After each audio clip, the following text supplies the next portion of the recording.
everyone. Thank you for being here in my show, Emerge. Today, I have a very special guest. Her name is Nikki DuBose, and she's actually going to speak about her journey with, eating disorders because she is a model. She's so beautiful outside, but also inside because she did a lot of work. She actually speaks about, embracing your body. She also speaks about, how to eat mindfully. She also is an ambassador for a charity called Darkness to Light, which is the name of her book that she also wrote, and she's amazing. So I want to bring this issue about eating disorders because actually eating disorders in the brain are taking, when we think about eating disorders, we always think about somebody who has a lot of issues, but everything starts in the mind. Let me tell you why. Since we are little, we are programmed to be, a certain type body, a certain type of look, and all these things are huge pressure in kids and teens worldwide right now. With the rise of social media, actually, there are many good things, but there are also really bad things, and that's comparison. Comparison actually can kill you because there's so many things out there that they just want to look one way, but they can't. And that's really, that's not very empowering for them. So they feel sad, they feel stressed, they start falling into, anxiety. They can actually have, eating disorders just because they started with, dieting or they stop eating for long periods of time. So it's really, really hard, and it's really, really important to talk about this. So I have a teen actually, and I'm worried about kids right now because, there are all these standards, like a rat race right now. There's all these social media, focus on body positivity, which is amazing. And I'm so happy that that is something that's going on in social media right now. But at the same time, there's the other side, which is we are encouraging our younger ones to get plastic surgery. We're getting our injections all over your face and all these things just to achieve a certain look. And that's damaging for your mental health. It can also create a lot of stress, anxiety, depression, and of course, eating disorders and all these problems that arise with not eating right. With people start with dieting, like I said, and then one thing leads to another. So I think it's extremely important to address this because there's so many studies right now that they link trauma with eating disorders too. So if you had trauma in your childhood, you are more prone to have an eating disorder, and it's a huge thing that's been, brought to light. So that's super important we address this now. And, we start looking into our minds, of course, but also because, having an eating disorder, like for example, like anorexia, is going to actually kill our brain cells. So there's studies too that show that, they link anorexia nerviosa with brain cell. So we need to address all these things right now. We need to getting the train of body positivity and, of self-love, loving yourself the way you are, loving your body the way you are, and of course, taking care of your body, but being healthy, doing good things, bringing good foods to your body, also practicing meditation, mindful eating, and all this intuitive eating that actually Nikki does. And I think that's important to do all of this together. So it is a process, but it's very intense right now in social media and all over the world. And we need to address those issues right now. That's why I bring Nikki here, because we need to look at this from the neuroscience perspective too. And her perspective is going to shed a light on all these things that are going on. So I thank you to be here, and I hope you like my show. Hello, everyone. Thank you for being here in my show, Emerge.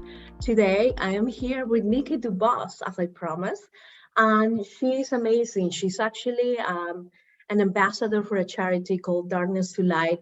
She's also a student of the Doctor of Clinical Psychology And actually, she teaches people how to connect with their body intuitively with their eating and living challenges.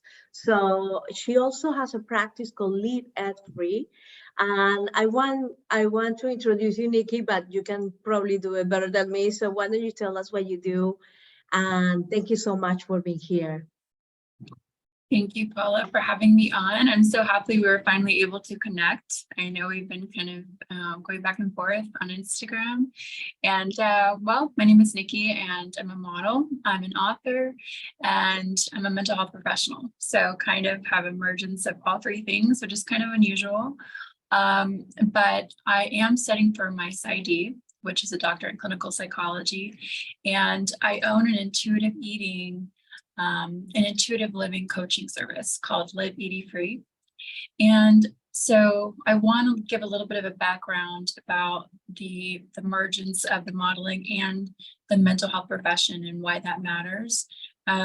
So I started modeling when I was 16, and after high school, I began working in the entertainment business in Los Angeles. So first I started hosting, and then I moved to Miami, and I began a successful modeling career that allowed me to live and work all the way from New York to Florida. I then moved to Europe.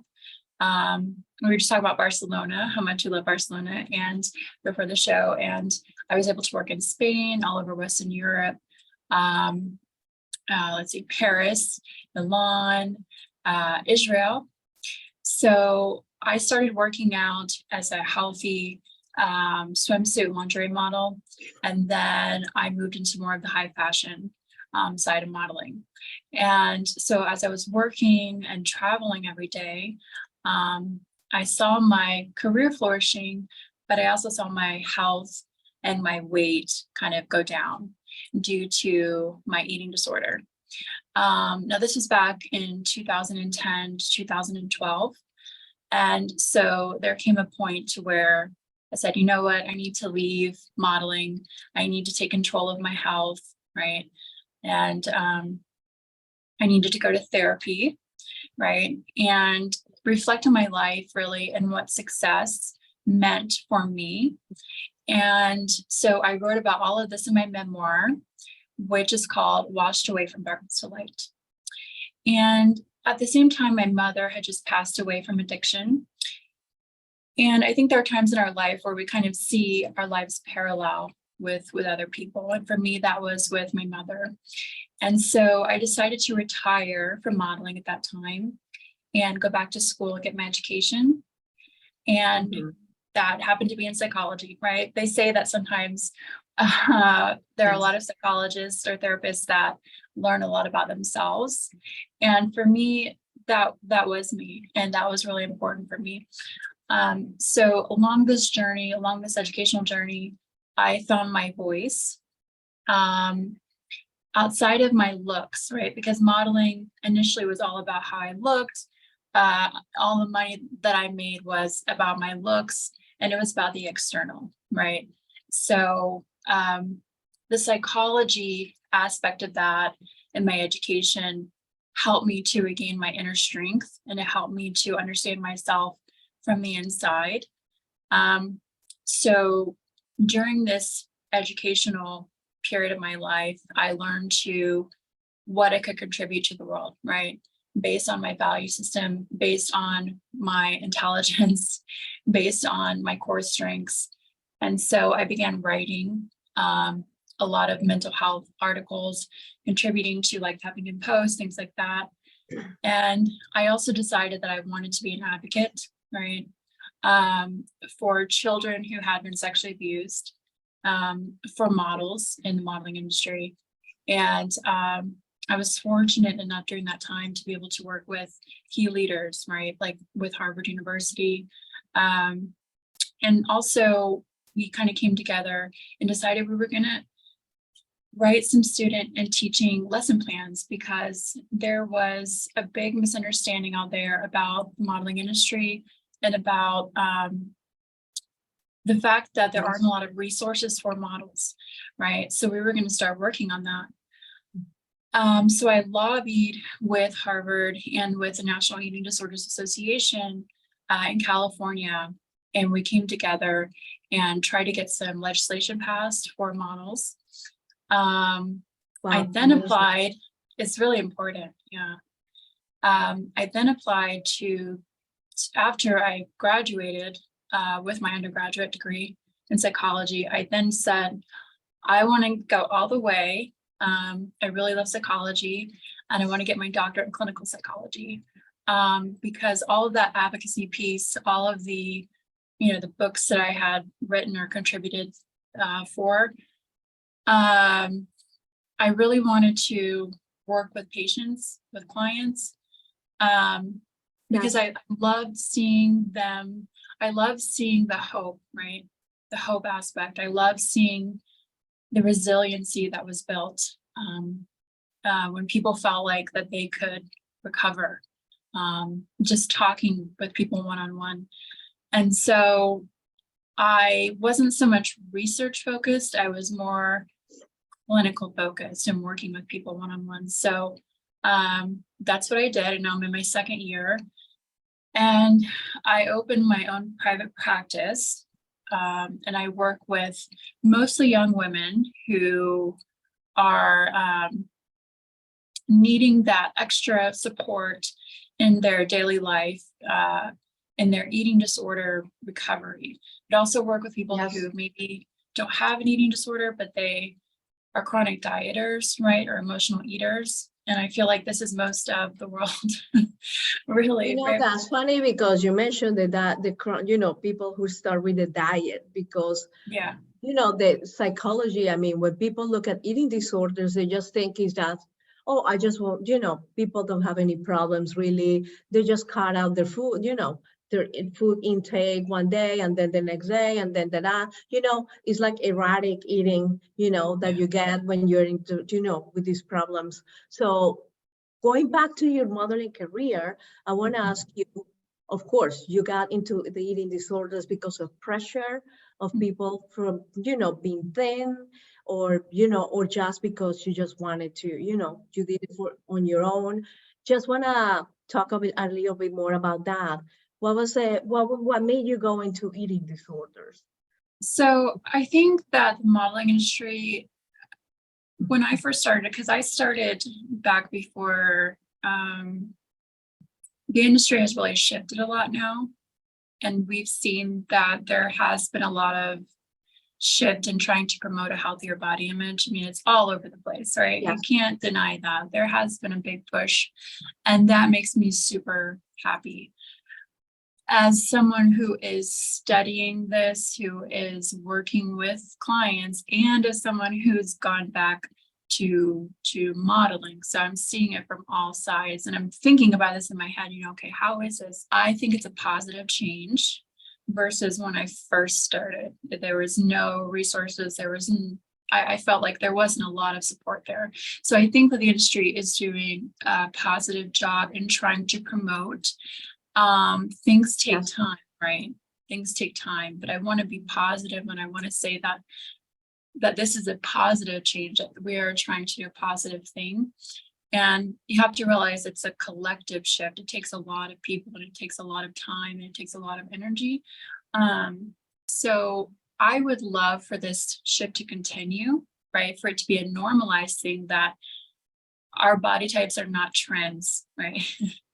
So yes, exactly, because you still see the pressure from social media. Celebrities encourage you to get, plastic surgery and all these things just to achieve a perfect look that people, normal people cannot get. So there are all these standards that they're, the media is putting on us and our children, and social media had made, everything good in a way, like you said, social media brings a lot of good things, but on the other side of the road, the spectrum, there's all this pressure that kids, I have two girls and one of them is a teen. So, it's a little bit of pressure that you feel to be thin, and they think it's okay. They think, oh, mom, I'm looking like good with this or with that, and they start feeling the pressure of how they look, and their bodies, because they're changing during the teen years. So I still see a lot of pressure,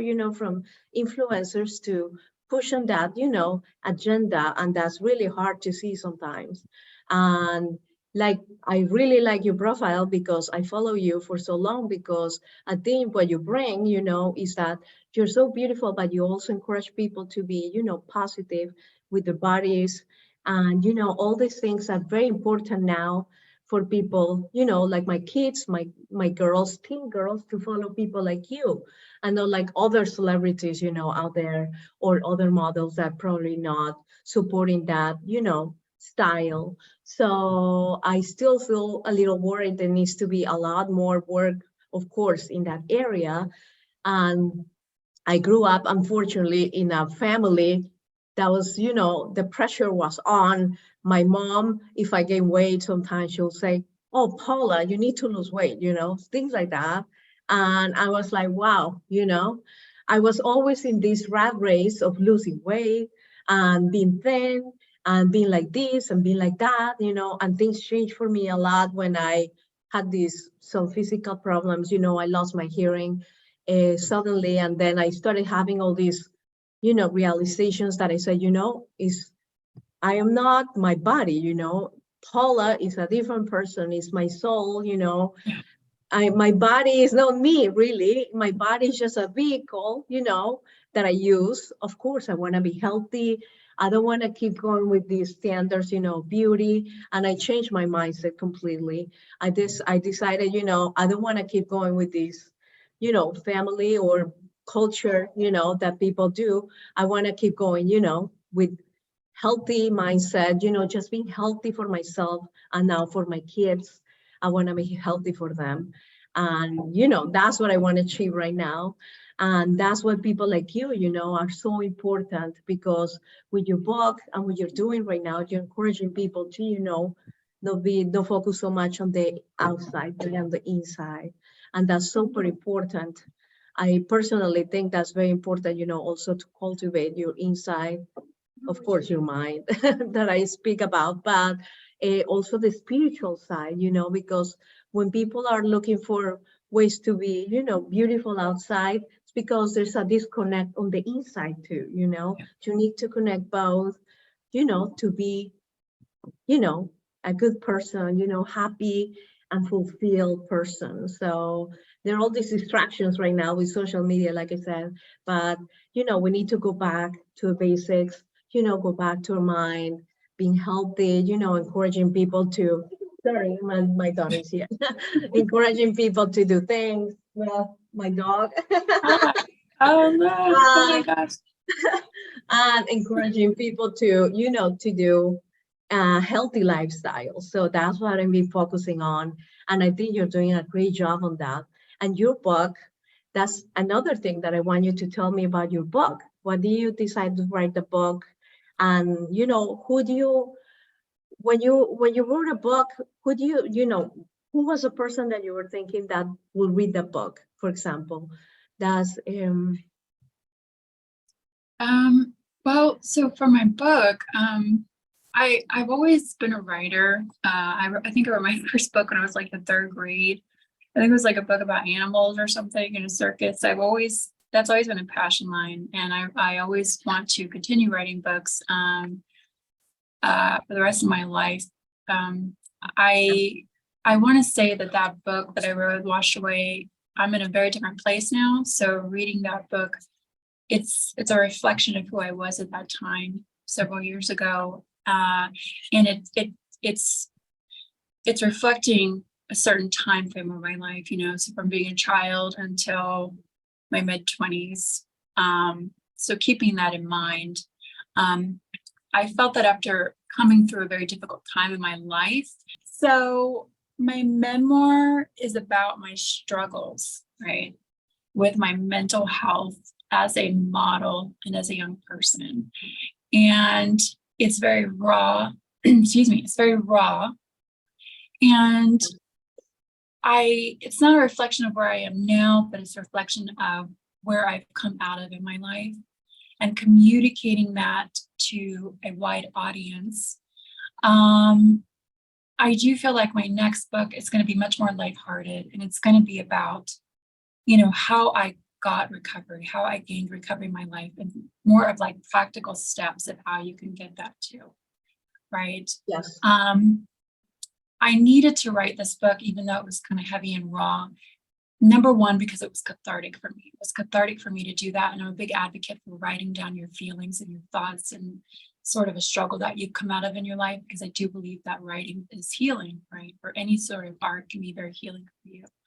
I also wanted to make people aware of some very serious topics that I felt needed attention, like child abuse, like sexual assault, some of the more heavier things that do happen in life. I didn't want to really focus too much on it, but I do think it's important to bring attention to things, because sometimes we need to use our common sense, and we need to be aware that when we get into a certain industry that some things can happen.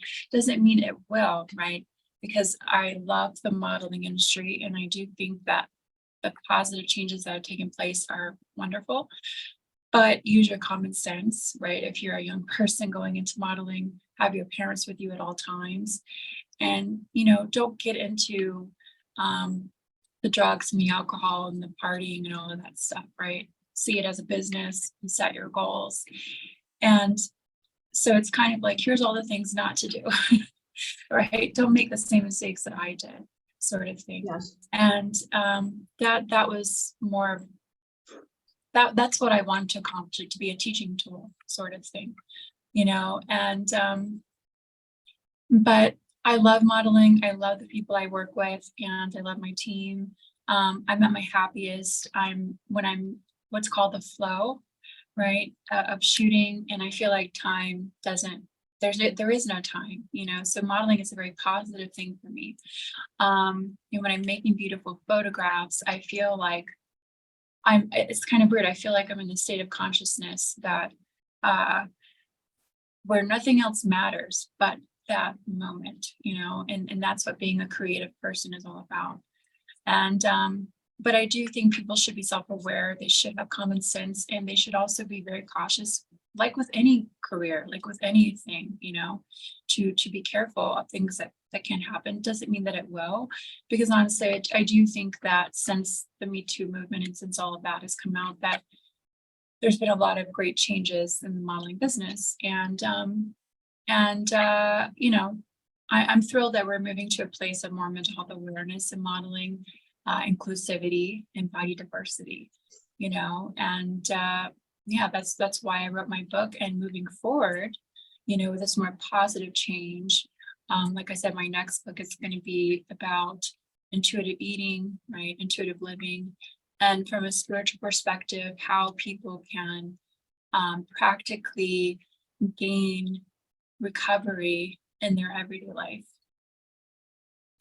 Yes, excellent. And what do you think about, for example, in the modeling industry? What you gave us already some tips, for young girls who are just starting to break in the modeling industry. What would you tell them, to avoid, and what would you tell them to do now that you got all this experience through your journey and all of that, so they can learn?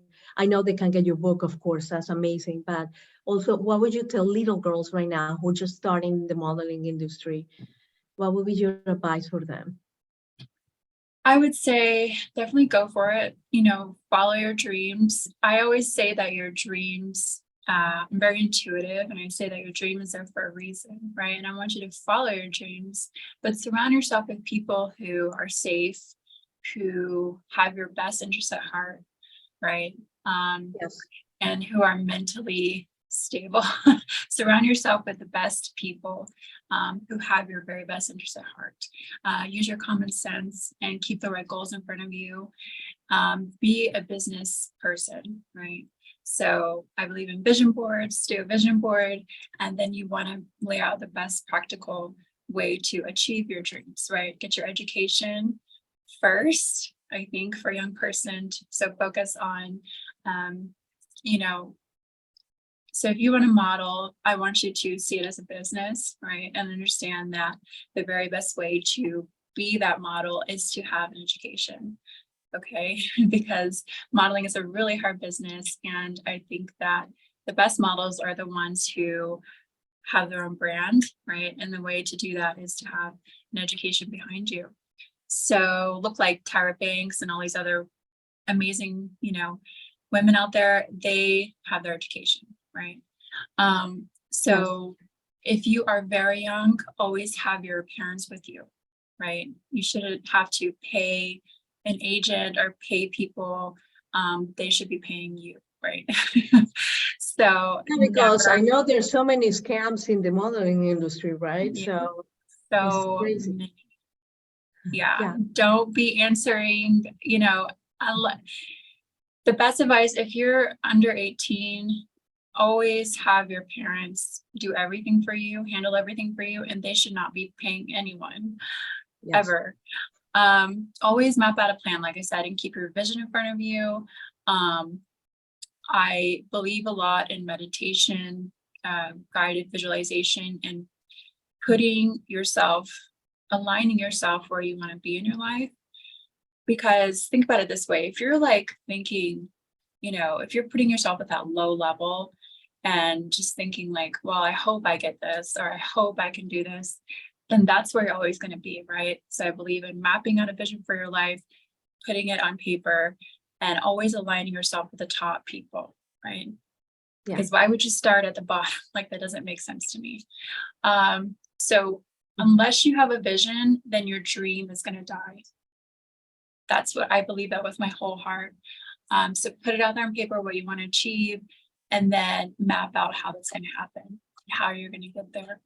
And most importantly, because this is kind of like a lot of business talk, but I want you to be yourself, right? Like, I want you to be your most authentic self. I want you to never change.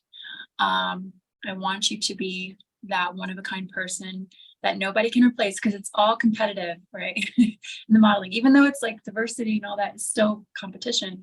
But you should just work on being the best version of you that you can be, because I feel like that's the whole point of this, right? Just be better than you were yesterday, and don't worry about like this person or that person and what they're doing. It really doesn't matter, right? Because you're not going to ever win that race, right? So just work on being the best version of you that you can be, get your education. That's really all we can hope for at the end of the day. And if you work on that, your chances of being disappointed like are super low. You understand what I'm saying? So work on building a community filled with passions that matter to you. Like, focus on how you can help someone else. Focus on how you can create change that matters. And that's going to bring a lot to not only the modeling world, but to this great big world out there, right? And that's what really matters. So when it comes to your body, don't get lost in the comparison game, because again, your body is just an external thing, and it's more about what's on the inside that matters. And trust me, people in the modeling industry, they want to deal with a real person. They want to deal with a real person that shows up on time, that is a good person, that is kind. And in advertising, and especially the way things have shifted, we want to see real people, that's what we connect with. So focus more on your personality, on your soul, on your spirit, and how you can work on building a you that can show that to brands, to companies, to people. Yes, working on self-love, which is so important too, just loving yourself, and everything just follows, when you love yourself, everybody takes you, they feel the vibe, they feel the energy from you, they feel, respect from you. I think that was probably one of the things that I discovered when I was going through my process too, is that you need a lot of self-love, because when you do know your value, then you demand that to, the people around you. You start establishing healthy boundaries with people. You start, being authentic and not getting any pull from anyone, So I think that's very important to be not only a model, but a person, in life. And I actually have a good friend also who was a model, and she actually used modeling as a tool for gaining more confidence because she was very shy. She was a little shy little girl, and she said modeling really helped her to, come out from her shell. And those are the good things that modeling also can do for you. You can express yourself, through being a model. That's what you do, and that's beautiful. It's like art. So I think that's a good thing for, for models to be like that and take that as a sample, like that you can express yourself being authentic and not being some fake, stuff out there, that because that's not gonna last. We know that sometimes people buy the fake, but it's for very short time. That doesn't last long. So They might buy the fake, but we don't remember the fake, right? We remember the authentic things that touch our soul. That's what we yes. remember. Like when you think back about people, celebrities, models, people that you see a lot in media, who do you really remember? You remember things that touch you deeply. And so work on that, cultivate that. That's my biggest advice. Yeah. Yeah, the impact that you make with people, that's what's gonna last, right? That's what you're doing right now. So tell me more about your charity too. I want to know what you're doing in that area. So I had a really incredible opportunity at the end of last year to start working with an organization, which it was a huge coincidence that their name is Darkness to Light, and my memoirs Washed Away from Darkness to Light. And Yes, I thought that was related to your book too, for some reason when I read it. it seems like it, right? Yeah. And the other Yeah. coincidence is that they are based in Charleston, South Carolina, which is where I grew up. And so we have some projects coming out this year that we worked on, which I'll share more about later this year. But they are a tremendous organization, and they have a training program that they have implemented for many years, and they have helped to train over 2 million Americans with their Stewards of Children training program. So you can, if you're an individual or a company or an organization, you can sign up to be trained and then implement that training in schools or government agencies or wherever to teach people about the signs of child sexual abuse and how to prevent that in your area. And it is amazing, right? And I wish this could be everywhere, like in every single place, right? And so actually this has been going on since the year 2000 is when they started this. And so as a survivor myself, this is really important to me because I feel like this is coming full circle, right? So as someone who went through child sexual abuse, and has now become an advocate for this and, wanting to be a voice for this, this is full healing for me, and I we'll be speaking more about this as the year goes on, for what are the signs of child sexual abuse and how in your community you can be a voice for the voiceless, because I feel like children are truly voiceless, right? And so as adults, we have to be the voice for children, right? And we really have to prevent child sexual abuse in our communities. It's of critical importance because what people I don't think realize a lot of times is trauma is linked so often to eating disorders, to just a slew of I actually was reading an article. Yeah, I was reading a study about that, Nikki. Like you just said, that this relationship between there's a relation between trauma and eating disorders, so. Yes, it is quite significant, and it costs us millions and millions of dollars in,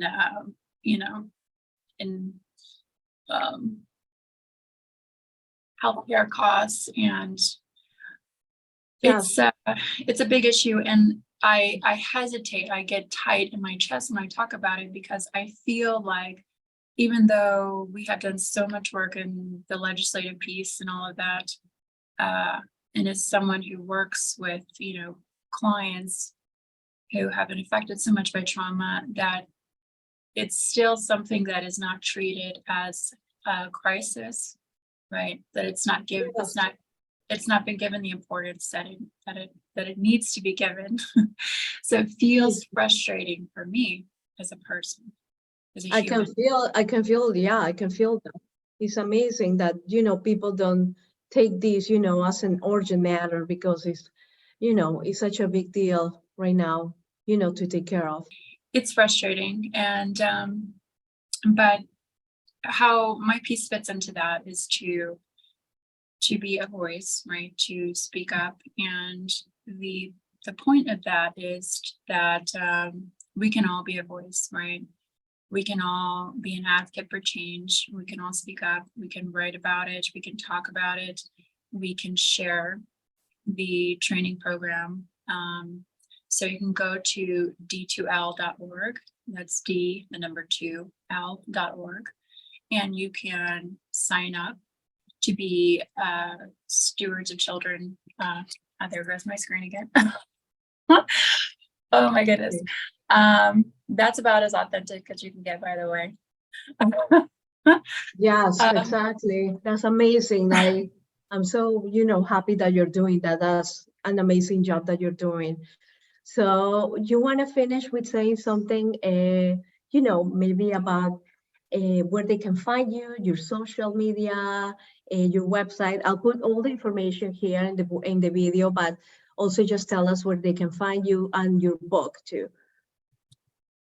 Yeah, so you can go to my Instagram. It's at the Nikki Dubose, and there you can find all of my links to everything. And my book is available on Amazon. It's Washed Away from Darkness to Light. Good. It's available in 2 languages, right? It is. Right now it's in French and also in English. So if you go to my Instagram, you can click on the links and see in all the languages and all the ways that you can buy it currently. Yes, great. Thank you so much, Nikki, for being here. And I'm so happy that we get to talk about this. That is so important, because eating disorders, is a huge issue right now that should not be taken lightly, for our youth and even for, ourselves, as a grown-up woman. I had my, I have to deal with that too.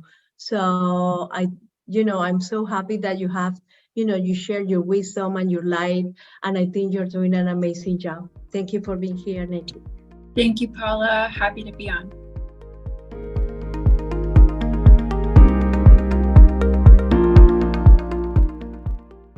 We always speak about being our best version, but how being authentic, that's the best version that we can have. And then we can become our own heroes. Think about that.